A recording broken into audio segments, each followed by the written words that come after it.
Good evening. There's still no trace of Malaysia Airlines Flight 370, which went missing yesterday morning with 239 people on board, including 6 Australians, 1 couple from Sydney. There are now real fears terrorists may have been involved. Malaysian authorities are investigating the identities of 2 passengers travelling on stolen passports. The Malaysian government has confirmed it's consulting with international counter-terrorism agencies. Distraught and frustrated, relatives are staying close to airports in Beijing and Kuala Lumpur, awaiting any word of what's happened to their loved ones. No news, no nothing, so still waiting. Malaysia Airlines plans to set up a command centre in Malaysia or Vietnam as soon as the aircraft is located. The main thing here, guys, for me and for the families concerned, is to find the aircraft. Fearing the worst, a disaster recovery management specialist from the United States will be assisting. To have 2 people travelling on false passports when a plane disappears from radar really gets people's attention, as it should. Vietnamese search planes have spotted 2 extensive oil slicks close to where the plane disappeared from contact. There was no mayday call and weather conditions were good. We are also baffled by no signal from the ELT or the emergency beacon. Brisbane grandparents Catherine and Robert Lawton had been holidaying with friends Mary and Rodney Burrows. New Zealander Paul Weeks, who lived in Perth, has left behind a young family. A couple from Sydney is also unaccounted for. This is obviously a horrible, horrible business, and our thoughts and prayers are with the passengers and their families on that ill-fated aircraft. The 12-year-old Boeing 777 took off from Kuala Lumpur at 20 to 1 yesterday morning local time and had been due to land in Beijing at 6:30 a.m. It had been in the air for 2 hours when over the Gulf of Thailand it lost contact with air traffic controllers in Malaysia. The Malaysian pilot has more than 18,000 flying hours experience over the past 33 years. Rescue teams from China, Vietnam, Singapore and Malaysia have all joined the full-scale land and sea search. We're looking at ways in which we can help. An American destroyer in the region is being redeployed to assist. They're now broadening their search on the land and on sea. It involves 40 ships and 22 aircraft from China, Singapore, Thailand and Malaysia. So while authorities say they're yet to find the aircraft and those on board, they say they could be closer to unravelling the mystery. It's been revealed the missing plane was involved in an accident in China 2 years ago when its wing was badly damaged. We can also tell you tonight that one of the pilots on board yesterday's flight was still learning how to fly a Boeing 7200 as recently as a month ago. Farik Abhamid was 27. He had more than 2,500 hours of general flying experience, but was still learning how to fly a Boeing 777-200, the plane that's disappeared. He'd had several months of training in the simulators and was now in training on board the aircraft. The captain on this flight, extremely experienced. This is the missing plane filmed a few months ago, arriving at Los Angeles International Airport. Significantly, 2 years ago, the plane was involved in an incident at Shanghai Airport in China, where its wing was ripped off while taxiing. It may be that there's more structural damage that went undetected. In the case of Malaysian Airlines Flight 370, aviation experts are now pointing to a catastrophic explosion. That's the only reason they can think of to explain the fact that the pilots could not make a mayday call.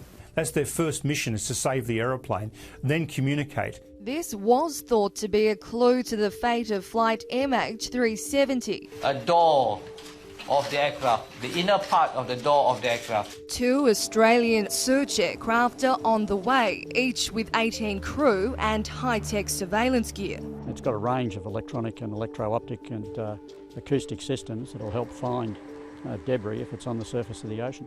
The search area was today expanded from a 55-kilometre radius to more than 90 kilometres. I just want to find the plane, at all costs.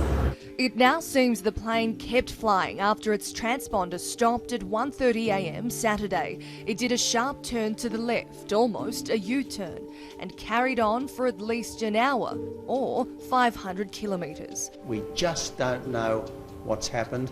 10 nations are now involved in the search, 34 planes, 48 ships, but every lead has proven false. That oil slick was from a ship, not a plane. The oil are not from an aircraft. That floating door wasn't a door. This object caused some excitement. An aircraft sees something like an inverted life raft. But it turned out to be rubbish, like this item as well. The search area has again been expanded to a 185-kilometre radius. It now includes the Malacca Strait, just in case the plane turned back across Malaysia. We have covered a part to the north of Sumatra. But if it did turn back, why no radio call or radar track? You would have expected to see something or hear something, especially from an aircraft like a 777. I can't give up hope. I've got 2 young kids. And I've got a 3-year-old who's asking, when's Daddy going to Skype? Relatives have accepted that the 6 missing Australians, among them Rod and Mary Burrows, are lost. You don't fall out of the sky from 2 or 3 mile up there and walk away, you know.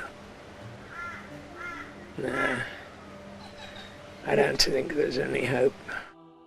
It sounded promising, but those orange-coloured objects seen from an Australian Orion turned out to be fishing gear. Just more of the unrelated junk that's frustrating the search for Flight 370. Satellites have spotted some 300 objects of interest, but now it appears most, if not all, is also rubbish. We conducted approximately 2 hours of searching, and we weren't able to locate anything of significance. This international operation is still very much considered a search and rescue, but time is not kind. Within weeks, the black box radio signal will die, and along with it, any likelihood Malaysian Airlines Flight 370 will ever be found. This plane is lost in one of the most inaccessible parts of our globe. It is therefore with deep sadness and regret that I must inform you that according to this new data, Flight MH370 ended in the southern Indian Ocean. We must now accept the painful reality that the aircraft is now lost and that none of the passengers or crew on board survived. In Brisbane, the son of Rod and Mary Burrows read a statement. We're heartbroken this stage of their life has been cut short. They worked hard to reap the rewards of their retirement. Malaysia Airlines announced it was asking families to leave the hotels where they've stayed at its expense for 8 weeks and go home. But in Beijing, Chinese families reacted with anguish and anger. This woman lost her son, daughter-in-law and granddaughter. They lie, she says. Malaysia is outrageous. Frustration, disappointment. Tony Abbott's words as he and his search chief admit the multinational hunt for missing Malaysia Airlines Flight 370 has had to shift gear. We haven't found anything anywhere that has any connection to MH370. That's despite 41 days searching the southern Indian Ocean, almost 400 square kilometres scoured undersea and more than 4.5 million from the air in more than 300 search flights. It is highly unlikely at this stage that we will find any aircraft debris on the ocean surface.